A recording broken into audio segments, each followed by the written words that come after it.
Aujourd'hui heureuse et en couple avec François Hollande, la comédienne Julie Gaillet est revenue sur sa vie avec son ex-mari Santiago Amigorena dont elle a eu 2 fils.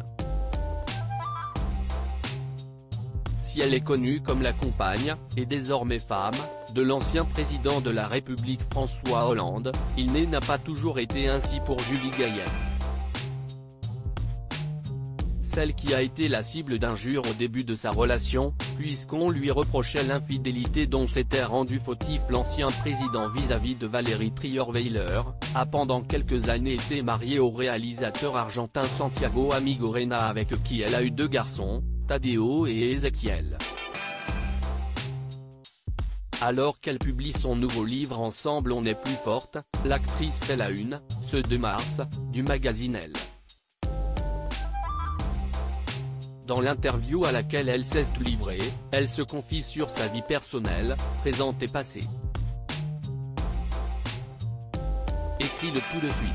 Alors qu'elle évoquait ses expériences passées, Julie Gaillet a été amenée à parler de sa rencontre et de sa première vie avec son ex-conjoint.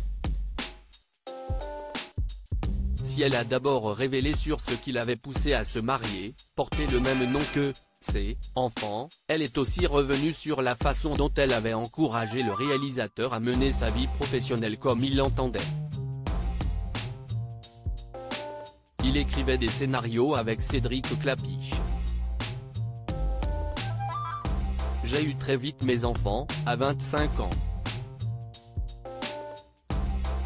J'ai toujours pensé qu'on pouvait tout faire en même temps, les amours, les enfants, le boulot, les amis.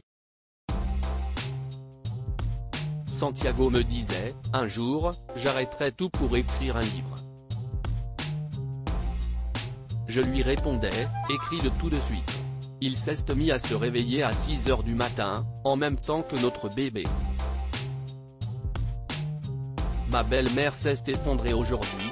Santiago Amigorena est en effet connu pour être l'auteur de plusieurs ouvrages, notamment l'un, sorti en 2019 et finaliste du prix Goncourt, qui raconte l'histoire du grand-père de l'auteur, juif polonais exilé en Argentine qui avait laissé dans son pays sa famille et sa mère.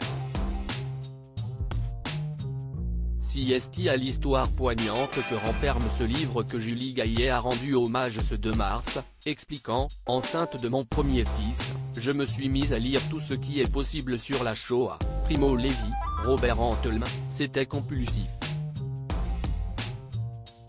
En le découvrant dans ma bibliothèque, ma belle-mère s'est effondrée en larmes, elle m'a raconté l'histoire que Santiago a écrite des années plus tard dans le ghetto intérieur, édition P.